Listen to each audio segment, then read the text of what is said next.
கண்ணியமான பெரியவர்களே, சகோதரர்களே, ரமலானுடைய மாதம் முடிவடைந்து ஷவ்வாலுடைய மாதத்தை அடைந்து இன்று நாங்கள் 28வது நாளிலே ஷவ்வாலுடைய நாளிலே நாங்கள் இருக்கிறோம்.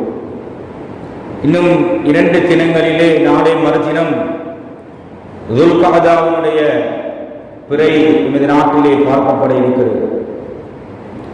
இந்த துல்கஅதா மாதத்திலே இருந்து ஹஜ்ஜுக்கு செல்வதற்கான ஆயத்தங்கள், அதற்கான நியத்துகளை வைத்து தயாராகின்ற மாதமாக அல்லாஹ் சுப்ஹானஹு வ தஆலா இந்த துல்கஅதாவுடைய மாதத்தை வைத்திருக்கிறார். எனவே எங்களுக்கு அடுத்த மிக பிரதானமான அஷூருல் ஹுரும் என்கின்ற கண்ணியமான 4 மாதங்கள், அதிலே துல்கஅதா, துல்ஹிஜ்ஜா, முஹர்ரம், ரஜப், இந்த 4 மாதங்களிலே இந்த துல்கஅதாவுடைய மாதம் இன்னும் ஓரிரு நாட்களிலே ஆரம்பமாக இருக்கிறது. அதனைத் தொடர்ந்து ஹஜ்ஜுடைய மாதம் எங்களை வந்தடைய இருக்கிறது. இப்படி இன்றைய இந்த நாட்கள் உருண்டோடிக்கொண்டு செல்கின்ற ஒரு காலகட்டத்தில் நாங்கள் இருந்து கொண்டிருக்கிறோம். அதே நேரம் சமூகத்திலே பல்வேறுபட்ட மரணங்கள், மௌத்துகளுடைய செய்திகளையும் அதிகமாக கேட்டுக்கொண்டிருக்கிறோம். ஜனாசாக்களிலே கலந்து கொண்டிருக்கிறோம். குறிப்பாக எங்களோடு வாழ்ந்த, எங்களோடு கூடவே இருந்த, எங்களோடு பேசிக்கொண்டிருந்த, எங்களோடு பழகிக்கொண்டிருந்த, எங்களோடு சாப்பிட்ட என்று மிக நெருக்கமாக இருந்த உறவுகள் எங்களை விட்டு பிரிகின்ற செய்திகள், காலையிலே இருந்தவர் மாலையிலே ஜனாசா என்கின்ற செய்தி எங்களை வந்தடைகின்றன. குறிப்பாக இளம் வயது மரணங்கள், திடீர் மரணங்கள். ரசூல் ஸல்லல்லாஹு அலைஹி வஸல்லம் அவர்கள், நீங்கள் எப்போது திடீர் என்கின்ற மரணங்களை பார்க்கின்றீர்களோ அப்போது நீங்கள் கியாமத்துடைய நாளை எதிர்பாருங்கள் என்றார்கள். எனவே அப்படிப்பட்ட சமூகத்திலே, எங்களுடைய பிரதேசங்களிலே திடீர் என்கின்ற மரணங்கள் எங்களை சம்பவித்துக் கொண்டிருக்கக்கூடிய ஒரு கால சூழ்நிலையில் வாழ்ந்து கொண்டிருக்கிறோம். எனவே இந்த துல்கஅதாவுடைய கண்ணியமான மாதம் எங்களை வந்தடைய இருக்கிறது, நெருங்குகிறது. அதே நேரம் இவ்வாறான மரணங்களும் சமூகத்தில் அதிகமாக இடம்பெற்றுக் கொண்டிருக்கக்கூடிய இன்றைய சூழ்நிலையில், குறிப்பாக இளம் வயது மரணங்கள், திடீர் மரணங்கள் என்று நாங்கள் சொல்லக்கூடிய இந்த மரணங்கள் சம்பவித்துக் கொண்டிருக்கக்கூடிய இன்றைய காலகட்டத்தில் இதனை எப்படி நாங்கள் எதிர்கொள்வது, எப்படி நாங்கள் இதனை புரிந்து கொள்வது, எப்படி நாங்கள் இதனை நாங்கள் விளங்கிக் கொள்வது, எப்படி நாங்கள் நடந்து கொள்வது என்பது தொடர்பான சில அம்சங்களை இன்றைய குத்பாவிலே உங்களோடு பகிர்ந்து கொள்வது பொருத்தமாக இருக்கும் என்று கருதுகின்றேன். கண்ணியமான பெரியவர்களே, சகோதரர்களே, மனித வாழ்க்கை அல்லாஹ் சுப்ஹானஹு வ தஆலா 5 கட்டங்களாக வைத்திருக்கிறார். முதலாவது கட்டம் ஆலமுல் அர்வாஹ் என்கின்ற அந்த ரூஹ்கள் எல்லாம், எல்லா உலகத்துடைய எல்லா ரூஹ்களும் ஒன்றாக படைக்கப்பட்ட, ஒன்றாக இருந்த ஒரு கட்டம் அது இருக்கிறது. அதுதான் ஆலமுல் அர்வாஹ் என்று நாங்கள் சொல்லுவோம். இரண்டாவது ஆலமுல் அர்ஹாம், தாயுடைய கற்பப்பையிலே வளர்கின்ற அல்லது வாழ்கின்ற அந்த கட்டம் தான் இரண்டாவது மனித வாழ்க்கையினுடைய கட்டம்.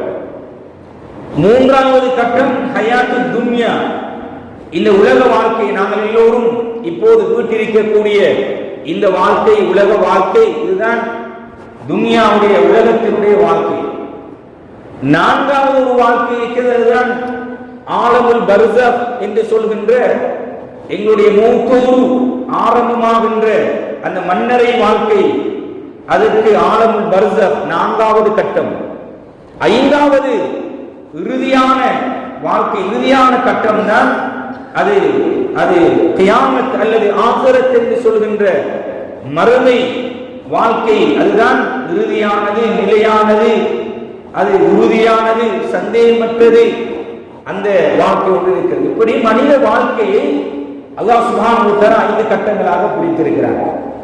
இதிலே இந்த உலக வாழ்க்கை அல்லாஹ் சுப்ஹானஹு வ தஆலா எங்களுக்கு தந்திருப்ப இந்த ஆயுள், இந்த வாழ்க்கை, இந்த வயது, இந்த ஆயுள், இதனை எங்களுக்கு அல்லாஹ் இந்த ஆகிரத் என்கின்ற, மறுமை என்கின்ற, கியாமத் என்கின்ற வாழ்க்கைக்கு தயார் செய்வதற்காக, அதற்காக எங்களை இந்த உலக வாழ்க்கையை தயாரித்துக் கொள்வதற்காக தந்திருக்கிறார். இதுதான் மிக சுருக்கமாக இந்த உலக வாழ்க்கையினுடைய ஒரு வரை இலக்கணமாக இருக்கிறது. இந்த உலக வாழ்க்கை மறுமைக்கான தயாரி. இப்போது சமூகத்திலே அதிகமான மரணங்கள் நாங்கள் பார்க்கிறோம், கதைக்கிறோம். ஒரு கூட்டம் இப்பதான் எங்களோடு இருந்தவர் மௌத்தாகி விட்டார், என்ன செய்வது, பாவம், குடும்பங்கள் எல்லாம் பாவம், பிள்ளைகள் எல்லாம் விட்டு விட்டு சென்று விட்டார் என்று ஒரு சாரார். இன்னும் ஒரு சாரார் என்ன செய்வது, அல்லாஹ்வுடைய கலா கதிர், அப்படித்தான் ஏற்பாடு, அதனால் அவர் மரணித்து விட்டார் என்று இன்னும் ஒரு சாரார் சொல்லக்கூடிய நிலையை நாங்கள் சமூகத்திலே பார்க்கிறோம். இந்த இரண்டையும் சேர்ந்து நாங்கள் எப்படி இந்த உலக வாழ்க்கையை புரிந்து கொள்ள வேண்டும்? எப்போது எங்களுக்கு அல்லாஹ் இந்த மௌத்தை தர இருக்கிறான்? திடீரென்று மௌத்தாகின்ற மரணங்களை, இதனை ஒரு செயற்கையான மரணம் அல்லது திடீர் மரணம் என்று நாங்கள் சொல்லலாமா என்கின்ற கருத்துக்களை நாங்கள் பார்க்கின்ற போது அல்லாஹ் சுப்ஹானஹு வ தஆலா அல் குர்ஆனில் குல்லு நஃப்ஸின் தாயிகத்துல் மௌத் என்கின்ற வார்த்தையை பயன்படுத்தியிருக்கிறார். உலகத்திலே வாழ்கின்ற முஸ்லிம்கள், முஸ்லிம் அல்லாதவர்கள் அல்லது கொள்கை கோட்பாடுகள் எதுவுமே இல்லை என்று சொல்லக்கூடியவர்களும் நம்பி இருக்கக்கூடிய ஒன்றுதான் ஒரு மனிதன் இறப்பது என்பது, மரணம் என்பது எல்லோரும் விட்டுக் கொண்டிருக்கிறோம், எல்லோரும் நம்பி இருக்கிறோம். மௌத்து அது இருக்கிறது. எனவேதான் அல்லாஹ் குர்ஆனில் இந்த உறுதியான, இந்த சந்தேகமற்ற இந்த மௌத்தை பற்றி மட்டும் சுமார் 30க்கு மேற்பட்ட இடங்களில் அல்லாஹ் பாவித்திருக்கிறார், சொல்லியிருக்கிறார். எனவே உலகத்திலே வாழ்கின்ற எல்லோரும் மரணிக்கக்கூடியவர்கள், மௌத்தாகக்கூடியவர்கள்.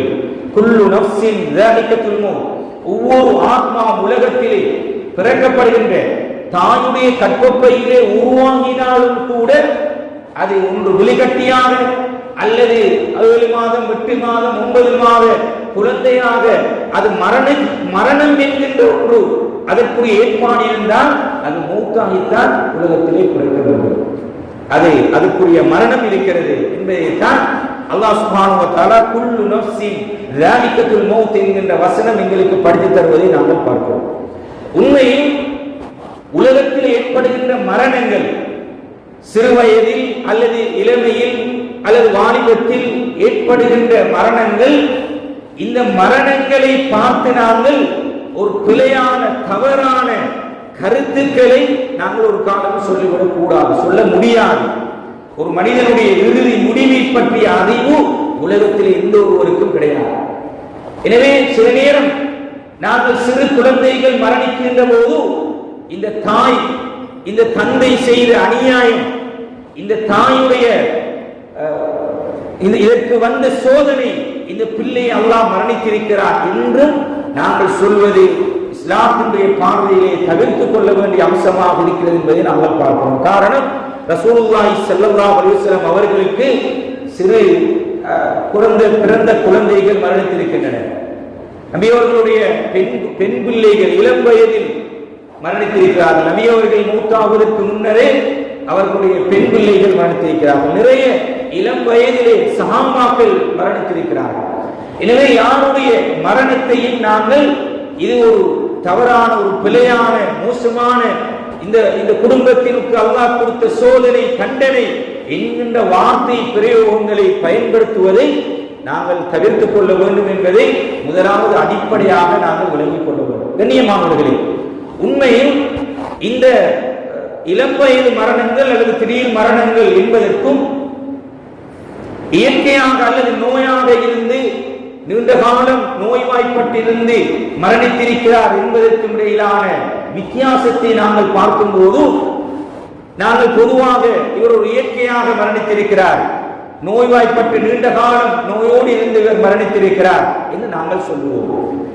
திடீரென்று நல்ல ஆரோக்கியமாக நல்ல இளம் வயதில் வாலிப வயதில் இருக்கக்கூடிய ஒருவர் மரணிக்கும் போது நாங்கள் அவரை திடீரென்று மரணித்து விட்டார் அல்லது இளம் வயதிலே மரணித்து விட்டார் என்று நாங்கள் சொல்லுவோம். உண்மையில் இந்த மௌத்தை நாங்கள் எப்படி புரிந்து கொள்ள வேண்டும்? கண்ணியமான பெரியவர்களே, சகோதரர்களே, ஒரு மனிதன் தாயுடைய கற்பப்பையிலே உருவாகின்ற போது அவனுக்கு அல்லாஹ் சுப்ஹானஹு வ தஆலா மௌத்தை எழுதி விடுகிறார். 4 மாத குழந்தையாக இருக்கும் போது தாயுடைய கற்பப்பையில் பிள்ளை உருவாகின்ற உருவாக்கத்தை பற்றி குர்ஆன் பேசுகிறது. இந்திரிய துளியாக, அதன் பின்னர் சதை துண்டாக, அது இரத்த கட்டியாக, சதை பிண்டமாக, இப்படி ஒவ்வொரு கட்டத்தையும் அல்லாஹ் சுப்ஹானஹு வ தஆலா சொல்லிவிட்டு 4 மாதங்கள் வருகின்ற போது ஒரு மலக்கை அல்லாஹ் சுப்ஹானஹு வ தஆலா தாயுடைய கற்பப்பைக்கு அனுப்புகிறார். அந்த மலக்கு இதற்கு இந்த உயிரை கொடுக்கவா, இது எவ்வளவு காலம் வாழும், இது எவ்வளவு சாப்பிடும், எவ்வளவு இந்த உலகத்திலே உண்ணும், எவ்வளவு குடிக்கும், இப்படி மனித வாழ்க்கையோடு தொடர்பட்ட 4-5 அம்சங்களை அந்த மலக்கு அந்த ரூஹுக்கு அந்த பிள்ளைக்கு எழுதிவிடுகிறார். எனவே கண்ணியமான பெரியவர்களே, சகோதரர்களே, இந்த உலகத்தினுடைய நாங்கள் நம்பி இருக்கக்கூடிய 6 அம்சங்களில் மிக பிரதானமான அம்சம் தான் கலா கதிர் என்கின்ற ஒரு அம்சத்தை நாங்கள் நம்பி இருக்கிறோம். ஆமன்து பில்லாஹி வ மலாயிகத்திஹி, அல்லாஹ்வை நம்பி இருக்கிறோம், மலாயிகாமார்களை நம்பி இருக்கிறோம், வேதங்களை நம்பி இருக்கிறோம், ரசூல்மார்கள் நபிமார்களை நம்பி இருக்கிறோம், அதே போன்று மறுமை நாளை நம்பி இருக்கிறோம். கலா கதிர் என்கின்ற உலகத்திலே நடைபெறுகின்ற அனைத்தும் அல்லாஹ்வுடைய ஏற்பாட்டினால் நடைபெறுகிறது என்பதை நாங்கள் நம்பி இருக்கிறோம். இப்போது இந்த மரணங்கள், மௌத் என்பதும் உலகத்தில் எவ்வளவு காலம் நாங்கள் வாழ்வோம் என்பது அது நிதர்சனமாக, அது உண்மையானது, உறுதியானது, சந்தேகமற்றது, அது எழுதப்பட்டுவிட்டது. இந்த புரிதல் முதலாவது எங்களுக்கு இருக்க வேண்டும். அல்லாஹ்வுடைய நாட்டத்தில் இது எழுதப்பட்டிருக்கிறது. கண்ணியமானவர்களே, இந்த கலா கதிரை இந்த உலக வாழ்க்கையை எப்படி நாங்கள் தொடர்புபடுத்தி புரிந்து கொள்ள வேண்டும் என்றால், உலகத்திலே நடைபெறுகின்ற அனைத்தையும் செய்வதையெல்லாம் செய்துவிட்டு கலா கதிரின் மீது நாங்கள் சுமத்த முடியுமா என்றால் நிச்சயமாக முடியாது. ரசூல் ஸல்லல்லாஹு அலைஹி வஸல்லம் அவர்கள் எப்படி சஹாபாக்களுக்கு இந்த கலா கதிரையும் இந்த உலக வாழ்க்கை நடவடிக்கைகளையும் செயற்பாடுகளையும் புரிய வைத்தார்கள் என்று நாங்கள் ஹதீஸ்களிலே பார்க்கின்ற போது மிக அழகான, மிக அற்புதமான விளக்கங்களை சஹாபாக்களுக்கு சொல்லி இருப்பதை நாங்கள் பார்க்கிறோம். ரசூல் ஸல்லல்லாஹு அலைஹி வஸல்லம் அவர்கள் தங்களுடைய மனித பாதுகாப்புக்காக, மனிதன் உயிர் உலகத்திலே வாழ வேண்டும் என்பதற்காக மிக காத்திரமான அழகான முன்மாதிரியான செயற்பாடுகளையும் அழகான பிரார்த்தனைகளையும் எங்களுக்கு கற்றுத்தந்தார்கள். அப்ப உலகத்தில் எங்களுடைய உயிர் பிரியும் என்பது உண்மை, அது எப்போது பிரியும் என்பதும் எழுதப்பட்டிருக்கிறது என்பது உண்மை.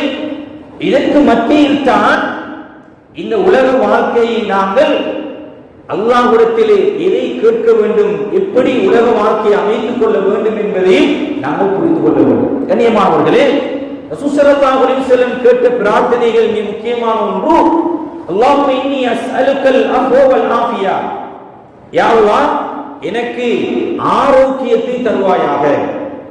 அப்ப ரசூல் ஸல்லல்லாஹு அலைஹி வஸல்லம் அவர்கள் கலா கதிர் நம்பி இருக்கிறார்கள், எப்போது உயிர் பிரியும் என்று எழுதப்பட்டிருக்கிறது. ஆனால் நாங்கள் அல்லாஹ்விடத்திலே எங்களுடைய ஆரோக்கியத்தை, எங்களுடைய சுகத்தை, எங்களுடைய சந்தோஷத்தை, எங்களுடைய மகிழ்ச்சியை நாங்கள் அல்லாஹ்விடத்திலே கேட்க வேண்டும் என்பதை ரசூல் ஸல்லல்லாஹு அலைஹி வஸல்லம் கற்றுத் தந்திருக்கிறார்கள். அதே போன்றுதான் ரசூல் ஸல்லல்லாஹு அலைஹி வஸல்லம் சொல்கிறார்கள், ஒரு மனிதனுக்கு இருக்கின்ற பெரும்பான்மையான மனிதனுடைய ஆசை உலகத்திலே நான் வாழ வேண்டும் என்பது, உலகத்தில் கொஞ்சம் கூட காலம் நான் வாழ வேண்டும் என்பது. அதற்குத்தான் சொன்னார்கள் ஸல்லல்லாஹு அலைஹி வஸல்லம், நீங்கள் நீண்ட காலம் உலகத்திலே வாழ வேண்டும் என்று விரும்பினால் உங்களுடைய குடும்ப உறவுகளை சேர்ந்து வாழுங்கள் என்றார்கள். ரசூல் ஸல்லல்லாஹு அலைஹி வஸல்லம் இங்கே கற்றுத்தருகின்ற பாடம் தான், மனிதன் நீண்ட காலம் வாழ வேண்டும் என்று விரும்புகிறான், அவனை இந்த குடும்ப வாழ்க்கை, குடும்ப உறவை சேர்ந்து வாழ்கின்ற போது அவனுக்கு அல்லாஹ் சுப்ஹானஹு வ தஆலா ஆயுளை நீளமாக்குகிறான் என்ற விளக்கத்தை சஹாபாக்களுக்கு கற்றுக் கொடுத்திருப்பதை நாங்கள் பார்க்கிறோம். எனவே உலகத்தில் எங்களுக்கு மௌத் என்பது உண்மை, அது வர இருக்கிறது என்பது உண்மை. எப்போது வரும், எத்தனையாவது வயதில் வரும், எங்கே வரும், அது எங்களுக்கு தெரியாது. ஆனால் இந்த உலக வாழ்க்கையில் நாங்கள் எப்படி வேண்டுமென்றாலும் வாழ்ந்து கொண்டு போவோம். எங்களுக்கு மூச்சு அது எழுதப்பட்டதுதானே என்று இருக்க முடியுமா என்றால் நிச்சயமாக முடியாது. எனவே இன்று நாங்கள் சமூகத்திலே பார்க்கின்ற போது இந்த மரணங்கள் சம்பவிப்பதற்கான காரணங்களை நாங்கள் தேடி பார்க்கின்ற போது இஸ்லாம் வெறுத்த அல்லது இஸ்லாம் போதித்த போதனைகளுக்கு மாற்றமான செயற்பாடுகளை நாங்கள் சமூகத்திலே அவதானிக்கிறோம். குறிப்பாக போதை பொருளுடைய பழக்க வழக்கங்கள், மது பாவனைகள் ஒரு மனிதனை அது மரணத்துக்கு கொண்டு போய் சேர்க்கிறது. இளம் வயதிலே நல்ல குடும்பஸ்தனாக வயது வந்த பிள்ளைகள், படிக்கின்ற பிள்ளைகள் இருக்கின்ற நிலையில் அவர் மரணத்தை தருகிறார். காரணத்தை தேடி பார்க்கும் போது அவர் ஒரு போதைக்கு அடிமையான ஒரு மதுப்பிரியராக இருப்பதை நாங்கள் பார்க்கிறோம். அதே போன்றுதான் அதிகமான விபத்துக்களினால் இன்று நாங்கள் மரணத்தை பார்த்துக் கொண்டிருக்கிறோம். இளம் வயது வாலிபர்கள், படிக்கின்றவர்கள், வியாபாரம் செய்யக்கூடியவர்கள், திருமணம் முடித்தவர்கள், இளம் வயதிலே உள்ளவர்கள், இவர்கள் அதிகமானவர்கள் விபத்துக்களினால் மரணிப்பதை நாங்கள் பார்க்கிறோம். உண்மையில் ஒரு தவறுதலாக ஒரு எதாட்சியாக நடைபெறுகின்ற போது அது தவிர்க்க முடியாது.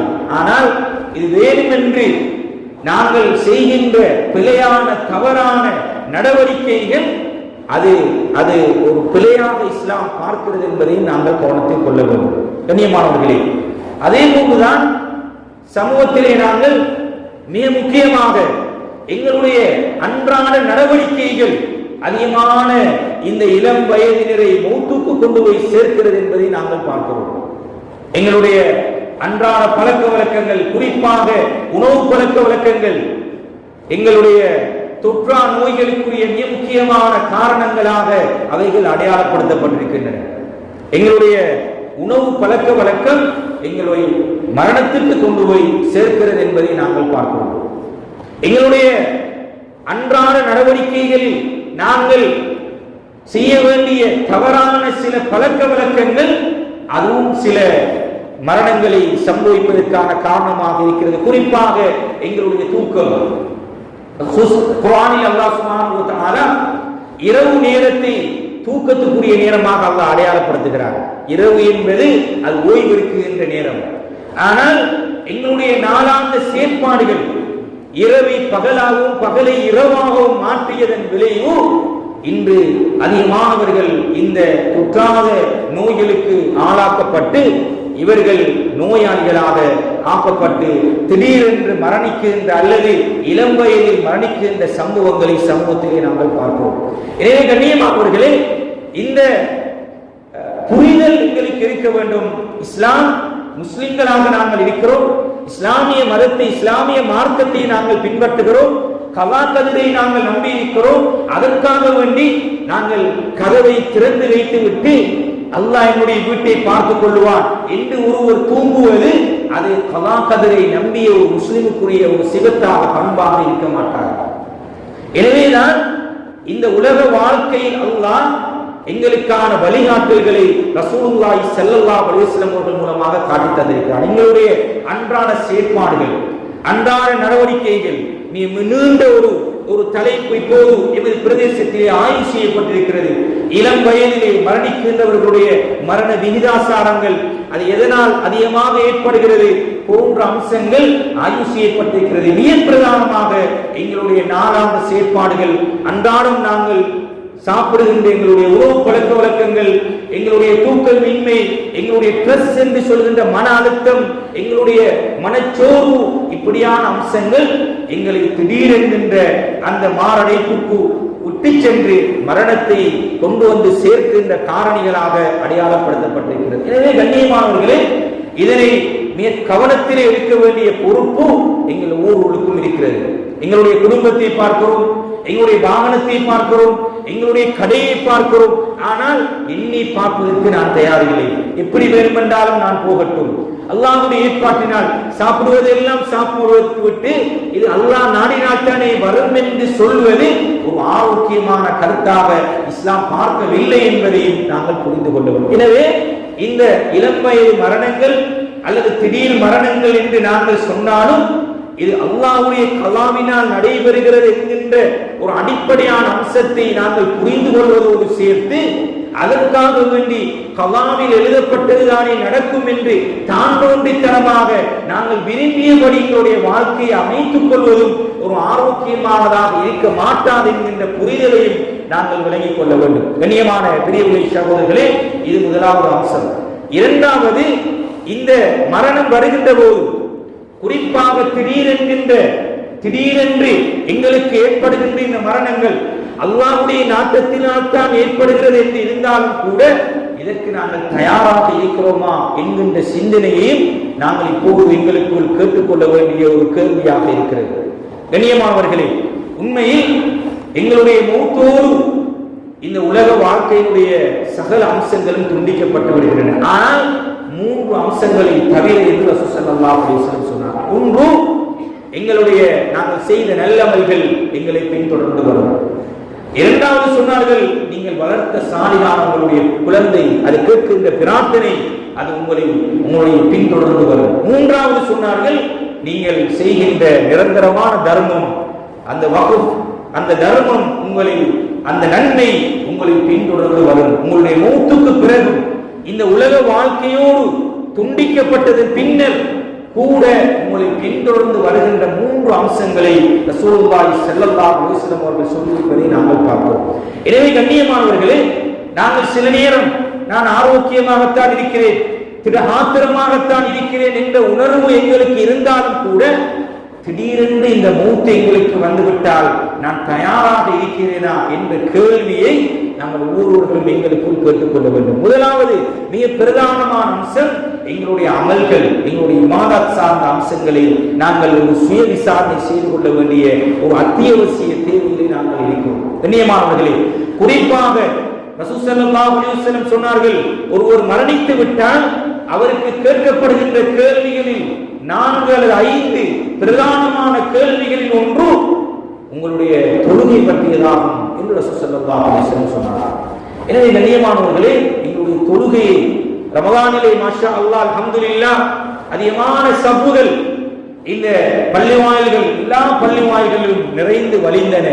சுபஹுடைய தொழுகை, லுஹருடைய தொழுகை, அஸருடைய தொழுகை, எல்லா தொழுகை, தராவியுடைய தொழுகை என்று நிறைந்து வழிந்து காணப்பட்டன. ஆனால் துரதிர்ஷ்டவசம் ரமலானோடு நாங்கள் இந்த தொழுகைகளை நிறுத்திக் கொண்டோம், அல்லது அதன் பின்னர் நாங்கள் கவனீனமாக பொறுப்போக்காக நாங்கள் இருக்கிறோமா என்ற ஒரு கேள்வியை நாங்கள் கேட்க வேண்டும். லுஹர் தொழாத நிலையில் எனக்கு மௌத்து வந்துவிட்டால், இப்படி நாங்கள் சமூகத்திலே பார்க்கிறோமே, என்னோடு இப்பதான் கதைத்துக் கொண்டிருந்தார், காலையில் தான் பேசிக் கொண்டிருந்தார், என்னோடு காலையிலே சாப்பிட்டார், வலிமா விருந்து விசாரத்திலே என்னோடு தான் சகனிலே இருந்தார், இப்படி நாங்கள் சொல்லிக் கொண்டிருக்கிறோமே, இதே நிலைதானே எனக்கும் வரப்போகிறது, என்னையும் இப்படித்தானே என்னுடைய சமூகம் சொல்லும். ஆனால் அவர்கள் சொல்லிவிட்டு அந்த சொல்லோடு முடித்துக் கொள்வார்கள். நான் அதற்கு தயாராக இருக்கிறேனா? சுபஹு தொழாத நிலையில் லுஹருடைய நேரத்தில் எனக்கு மௌத் வந்து விட்டார், இப்படிப்பட்ட ஒரு கைசேதமாக இருக்கும். இதைத்தான் இன்றைய சமூகத்திலே நடைபெறுகின்ற இந்த இளம் வயது மரணங்கள் அல்லது திடீரென்று ஏற்படுகின்ற இந்த மரணங்கள் எங்களுக்கு கற்றுத்தருகின்ற மிக முக்கியமான பாடமாக இருக்கிறது, ஒரு படிப்பினையாக இருக்கிறது என்பதை நாங்கள் விளங்கிக் கொள்ள வேண்டும். ரசூல் ஸல்லல்லாஹு அலைஹி வஸல்லம் சொன்னார்களே, மிகப்பெரிய ஒரு உபதேசி யார் தெரியுமா? மௌத்து தான் உங்களுக்கு இருக்கின்ற மிகப்பெரிய ஒரு உபதேசி. எனவே இந்த மௌத்தை பார்க்கும் போது, இந்த ஜனாசாக்களிலே கலந்து கொள்ளும் போது ரசூலுல்லாஹி ஸல்லல்லாஹு அலைஹி வஸல்லம் அவர்கள் பாருங்கள், எந்த ஒரு இபாதத்துக்கும் சொல்லாத அளவுக்கு மிக பிரமாண்டமான ஒரு நன்மையை ஜனாசாவில் கலந்து கொள்வதற்கு சொன்னார்கள். ஜனாசா தொழுகையில் கலந்து கொள்வது, ஜனாசா நல்லடக்கத்தில் கலந்து கொள்வது ரசூல் ஸல்லல்லாஹு அலைஹி வஸல்லம் சொன்னார்கள் 2 கீராத்துடைய நன்மை என்றார்கள். 2 கீராத்தை அடையாளப்படுத்தும் போது சுமார் 5-6 கிலோமீட்டர் தொடர் மலையுடைய அந்த உஹது மலையுடைய நன்மை என்று ரசூலுல்லாஹி ஸல்லல்லாஹு அலைஹி வஸல்லம் சொன்னார். ஏன் ஒரு ஜனாசாவில் கலந்து கொள்வதற்கு, ஒரு ஜனாசா தொழுகையிலும் அதே நேரம் மக்பராவிலே அடக்கத்திலும் கலந்து கொள்வதற்கு இவ்வளவு பெரிய நன்மையை சொல்ல வேண்டும் என்கின்ற கருத்தை இமாம்கள் சொல்கின்ற போது மனிதன் அப்படியாவது படிப்பினை பெற வேண்டும், அந்த நன்மையை எதிர்பார்த்து மனிதன் அந்த ஜனாசாவிலே கலந்து கொள்வதன் மூலம் அவனுக்கு ஒரு உண்மை, அவனை ஒரு சுய விசாரணை செய்து பார்த்து அவனை தன்னை இப்படி திடீரென்று இந்த மரணம் எனக்கு ஏற்படும் போது நான் தயாராக இருக்கிறேனா என்ற சிந்தனையை ஏற்படுத்த வேண்டும் என்பதற்காக வேண்டித்தான் அல்லாஹ் சுப்ஹானஹு வ தஆலா இப்படியான ஒரு பெரும் நன்மையை ரசூல் ஸல்லல்லாஹு அலைஹி வஸல்லம் மூலமாக எங்களுக்கு கற்றுத் தந்திருக்கிறார். ஆனால் துரதிர்ஷ்டவசம் இப்படியான ஜனாசாக்களில் கலந்து கொள்கின்ற நிலைமைகளில் கூட அதை பற்றி பேசக்கூடிய, அதை பற்றி சிந்திக்கக்கூடிய உணர்வு இல்லாத மக்களாகத்தான் நாங்கள் சமூகத்தில் இருக்கிறோம் என்கின்ற கவலையான செய்தியையும் நாங்கள் ஏற்றுக்கொண்டுதான் ஆக வேண்டும். அங்கே சென்று மக்பராக்களிலே பார்க்கின்ற போதும் அங்கே சென்றும் எங்களுடைய வியாபாரத்தையும் எங்களுடைய பிசினஸ்களையும் எங்களுடைய கொடுக்கல் வாங்கலையும் எங்களுடைய பிரச்சனைகளையும் நண்பர்களோடும் தெரிந்தவர்களோடும் உறவினர்களோடும் பேசிக் கொண்டிருக்கிறோமே தவிர அங்கும் சென்று மௌத்தை பற்றிய சிந்தனை, அந்த மறுமையை பற்றிய சிந்தனையோடு இருக்கிறோமா என்றால் அது மிக மிக குறைவாக இருக்கிறது என்பதைத்தான் நாங்கள் பார்க்கிறோம். ஜனாசா வீடுகளிலும் அது தவிர்க்க முடியாத ஒரு நிலையாக மாறி இருப்பதை நாங்கள் பார்க்கிறோம். எனவே கண்ணியமானவர்களே, இந்த மௌத்து எங்களுக்கு தருகின்ற மிகப்பெரிய பாடம் படிப்பினை உன்னுடைய வாழ்க்கையை மனிதா நீ பார். எனக்கும் இதே நிலைத்தானே, என்னை குளிப்பாட்டி இருக்கிறார்களே, கபன் செய்ய இருக்கிறார்களே, என்னையும் கொண்டு வந்து நான் தொழுவது போன்று தொழுவிக்கப்பட இருக்கிறேனே, என்னையும் கொண்டு போய் அடக்கப்பட இருக்கிறேனே, நான் இந்த நிலையில் இன்று காலை இப்போது நான் ஜும்மாவின் பிறகு வீட்டுக்கு சென்று சாப்பிடுவேனா என்பது கூட உறுதியாக இல்லாத நிலையில் எனக்கு மௌத்து வந்து விட்டால் நான் அதுக்கு தயாராக இருக்கிறேனா? கண்ணியமானவர்கள், இதுதான் மிக முக்கியமாக எங்களுக்கு இந்த மரணம் தருகின்ற பாடம் படிப்பினை. எங்களுடைய தொழுகை, எங்களுடைய இபாதத்துகள், வணக்க வழிபாடுகள், குறிப்பாக எங்களுடைய கொடுக்கல் வாங்கல்கள், எங்களுடைய அமானிதங்கள் நாங்கள் நிறைவேற்றுகிறோமா? ரசூல் ஸல்லல்லாஹு அலைஹி வஸல்லம் அவர்கள் 3 விஷயம் எங்களை பின்தொடர்ந்து வரும் என்றார்கள். ஆனால் இன்று என்ன வருகிறது தெரியுமா? மௌத்துக்கு பிறகும் எங்களை பின்தொடர்ந்து வருகின்றதை தேடி பார்த்தால் எங்களுக்கு வங்கியில் வருகின்ற வட்டியுடைய கணக்கு எங்களை பின்தொடர்ந்து வருகிறது. சுப்ஹானல்லாஹ், அல்லாஹ் பாதுகாக்க வேண்டும். பாவங்கள் எங்களை பின்தொடர்ந்து வருகின்ற ஜனாசாக்களாக நாங்கள் மாறியிருக்கிறோம் என்கின்ற ஒரு துரதிர்ஷ்டவசமான உண்மையை நாங்கள் எல்லோரும் ஏற்றுத்தான் ஆகணும். மௌத்துக்கு பிறகு ஜனாசாவாக இருக்கிறோம். பாவங்கள், பாவச் சுமைகள், பாவக்கரைகள் எங்களை பின்தொடர்ந்து கொண்டே இருக்கிறது என்றால் எப்படிப்பட்ட கை சேரும் சகோதரர்களே! நாங்கள் செய்த அநியாயங்கள், நாங்கள் செய்த மோசடிகள், நாங்கள் செய்த அல்லாஹ்வுக்கு மாற்றமானவைகள், இவைகள் எல்லாம் எங்களை பின்தொடர்ந்து வருகிறது என்றால் எங்களை போன்ற ஒரு கை சேதமுற்றவர்களை பார்க்கலாம். எனவே இந்த மௌத் எங்களுக்கு தருகின்ற பாடம், மனிதா நீயும் தயாராகிடு, உன்னுடைய கொடுக்கல் வாங்கல்களை நீ சரி செய்து விடு. ரசூல் ஸல்லல்லாஹு அலைஹி வஸல்லம் எல்லா மௌத்தானவர்களுக்கும் தொழுவிப்பார்கள், மௌத்தான எல்லோருக்கும் தொழுவிப்பார்கள். கடன் உள்ளவர்களுக்கு ரசூல் ஸல்லல்லாஹு அலைஹி வஸல்லம் தொழுவிக்க மாட்டார். யார் இவருடைய கடனை ஏற்றுக்கொள்ளப் போகிறீர்கள்? யார் இவருடைய கடனை ஏற்றுக்கொள்ளப் போகிறீர்கள்? கடனை ஏற்றுக்கொள்ளப்பட்டதன் பின்னர் தான் ரசூல் ஸல்லல்லாஹு அலைஹி வஸல்லம் தொழுவித்திருக்கிறார்கள் என்பதை நாங்கள் வரலாற்றிலே பார்க்கிறோம். எத்தனை பேர் கடனோடு இருக்கிறோம்? கண்ணியமான பிரியமுடைய சகோதரர்களே, எங்களுக்கு கனாத் என்கின்ற போதும் என்ற ஒரு மனம் முதலில் எங்களுக்கு ஏற்பட வேண்டும். அதுதான் எங்களுடைய பொருளாதார ரீதியாக எங்களை நாங்கள் அகல பாதாளத்துக்கு கொண்டு போய் விடுவதற்கான மிக முக்கியமான காரணம் அல்லாஹ் எங்களுக்கு தந்த அந்த வசதி வாய்ப்பு அல்லது ஏழ்மை வறுமை, இதனை பொருந்திக் கொள்ள முடியாத நிலை. ரசூல் ஸல்லல்லாஹு அலைஹி வஸல்லம் சொன்னார்களே, ஒரு மலை தங்கம் இருந்தாலும் இன்னும் ஒரு மலை எனக்கு இருக்கக்கூடாதா என்றுதான் மனிதன் யோசிப்பான்.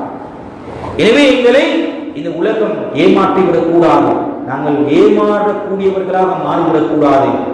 எனவே குறிப்பாக எங்களுக்கு அல்லாஹ் தந்த அம்சங்களை, அது பொருளாதாரமாக இருக்கலாம், வசதியாக இருக்கலாம், வாய்ப்பாக இருக்கலாம், அது ஏழ்மையாக இருக்கலாம், வறுமையாக இருக்கலாம், எதுவாக இருந்தாலும் அதனை பொருந்திக் கொண்டு எங்கள் கொடுக்கல் வாங்கல்களிலே ஹராம் எங்களோடு சேர்ந்திருந்தால், எங்களுக்கு வட்டிகள் வந்து கொண்டிருந்தால், அல்லது வட்டிக்கு நாங்கள் கொடுத்துக் கொண்டிருந்தால், வட்டியோடு தொடர்பட்டவர்களாக இருந்தால், அல்லது யாருக்காவது அநியாயம் செய்திருந்தால், அநியாயமாக பூமியை காணி எடுத்திருந்தால், யாரையாவது நாங்கள் அநியாயமாக வார்த்தை பிரயோகங்கள் உள்ளங்களை உடைத்திருந்தால் உடனடியாக செய்ய வேண்டிய இதைகள் எல்லாம் சீர் செய்து விட வேண்டும். முதலாவது செய்ய வேண்டியது, முதலாவது இன்றைய தினமே நாங்கள் செய்துவிட வேண்டிய மிக பிரதானமான அம்சம், எங்களுடைய வாழ்க்கை சிறு சிறு மௌத்துக்கு பிறகும் இவைகள் எல்லாம் எங்களை தேடி தேடி வந்தால், மௌத்தாகிவிட்டார், ஜனாசாவாக இருக்கிறார், வந்து நிற்கிறார், அடங்க விட மாட்டோம், கடன் தர வேண்டும். இப்படிப்பட்ட கைசேதமான நிலை சகோதரர்களே, இப்படிப்பட்ட நிலை. எனவே இந்த மௌத்து எங்களையும் துரத்தி கொண்டிருக்கிறது, எங்களுக்கும் எழுதப்பட்டது, அது உண்மையானது, நிதர்சனமானது, அது மாற்றமில்லாதது, சந்தேகமற்றது, அது உறுதியானது, எங்களுக்கும் வர இருக்கிறது. நாங்கள் தயாராகி விட்டோமா? எங்களுடைய இபாதத் சார்ந்த அம்சங்கள், எங்களுடைய கொடுக்கல் வாங்கல், ஹலால் ஹராம், எங்களுடைய இப்படியான வட்டி போன்ற அம்சங்கள், அநியாயம், இவைகளெல்லாம் உடனடியாக இருந்து எங்களை சிந்தனை கெடுத்து எங்கெங்கெல்லாம் பிள்ளைகள் தவறுகளை நான் செய்திருக்கிறேனோ அவைகளை எல்லாம் நான் சீர் செய்து விட வேண்டும். இறுதியாக கண்ணியமான பிரியவுடைய சகோதரர்களே, அல்லாஹ் சுப்ஹானஹு வ தஆலா மனிதர்களை பாவம் செய்யக்கூடியவர்களாகத்தான் உலகத்திலே படைத்திருக்கிறார். சிறு சிறு பாவங்கள் மனிதன் என்ற வகையிலே ஏற்படும். ஆனால் அதற்கான மிகப்பெரிய ஒரு பரிகாரமாக அல்லாஹ் சுப்ஹானஹு வ தஆலா பாவ மன்னிப்பை, தௌபாவை அல்லாஹ் எதிர்பார்க்கிறான். இந்த இரண்டு நிலை வருவதற்கு முன்னர் நீங்கள் தௌபா செய்து விட வேண்டும் என்பதை ரசூல் ஸல்லல்லாஹு அலைஹி வஸல்லம் அவர்கள் எங்களுக்கு சொல்கிறார்கள். முதலாவது நிலை, அது மேற்கிலே சூரியன் உதயமாகும் போது எங்களுடைய தௌபாவுடைய வாசல் மூடப்பட்டுவிடும். அதன் பின்னர் நாங்கள் கேட்கக்கூடிய எந்த தௌபாக்களும் அது ஏற்றுக்கொள்ளப்பட மாட்டாது. இரண்டாவது ரசூல் ஸல்லல்லாஹு அலைஹி வஸல்லம் சொன்னார்கள், எங்களுடைய கர்கராவுடைய அந்த உயிர் எங்களுடைய தொண்டை குலுக்கி வந்து விட்டால், அந்த உண்மை நிலையை கண்ணெதிரே காண்கின்ற போது மனிதன் தௌபா செய்வான், பாவ மன்னிப்பு தேடுவான். ஆனால் அல்லாஹ் சுப்ஹானஹு வ தஆலா அந்த தௌபாவுடைய வாசலை மூடி விடுவான். எனவே இதற்கு முன்னர் நாங்கள் வாழ்க்கையிலே பெரும்பாவங்கள், சிறு பாவங்கள், தெரிந்து தெரியாமல் நாங்கள் இப்படிப்பட்ட பாவங்கள் செய்திருந்தாலும் உடனடியாக நாங்கள் தௌபா செய்து விட வேண்டும். அல்லாஹ்விடத்திலே மன்றாடி கெஞ்சி கண்ணீர் வடித்து நாங்கள் எங்களுடைய பாவங்களுக்கான பரிகாரத்தை இந்த உலக வாழ்க்கை மௌத்துக்கு முதல் நாங்கள் பெற்றுக்கொள்ள வேண்டும். எனவே அல்லாஹ் சுப்ஹானஹு வ தஆலா இந்த உலகத்திலே தருகின்ற இப்படியான கண்ணெதிரே கண்முன்னே தருகின்ற இந்த மரணங்கள் எங்களுக்கு தருகின்ற படிப்பினையில் ஆக மிக முக்கியமானது. மனிதனை உன்னை தயார்படுத்திக் கொள், உனக்கும் இந்த மறுமை வாழ்க்கை இருக்கிறது, உனக்கும் இந்த மௌத் இருக்கிறது, நீ மன்னரை பர்ஸக்குடைய வாழ்க்கை வாழ இருக்கிறாய், உனக்கும் சிராத் இருக்கிறது, உனக்கும் மீசான் இருக்கிறது, உனக்கும் பட்டோலை இருக்கிறது. இதை அல்லாஹ் எங்களுக்கு ஒவ்வொரு மௌத்தினூடாக ஞாபகப்படுத்திக் கொண்டே இருக்கிறார். எனவே அல்லாஹ் சுப்ஹானஹு வ தஆலா எங்களுடைய மரணங்களை, மௌத்துகளை நல்ல மௌத்துகளை ஆக்குவானாக. யாவது எங்களுடைய பாவங்களை மன்னிப்பாயாக. யாவது நாங்கள் அறிந்தும் அறியாமலும் தெரிந்தும் தெரியாமல் செய்த அனைத்து பாவங்களை மன்னிப்பாயாக. யா அல்லாஹ் இளம் வயது மரணங்களை விட்டு எங்களை பாதுகாப்பாயாக. திடீர் மரணங்களை விட்டு எங்களை பாதுகாப்பாயாக. எங்களுடைய மௌத்துகளை நல்ல மௌத்துகளை ஆக்குவாயாக. யா அல்லாஹ் இந்த சமூகத்தில் இருக்கக்கூடிய வாலிபர்கள், யோதிகள் அனைவர்களையும் பாதுகாப்பாயாக. யா அல்லாஹ்வுடைய கட்டளைகளை பெறுதலாக செய்யக்கூடிய நசீபையும் தௌஃபீக்கையும் எங்கள் அனைவருக்கும் நசீபாக்குவாயாக. வ ஆஃபிரு தஅவானா அல்ஹம்துலில்லாஹி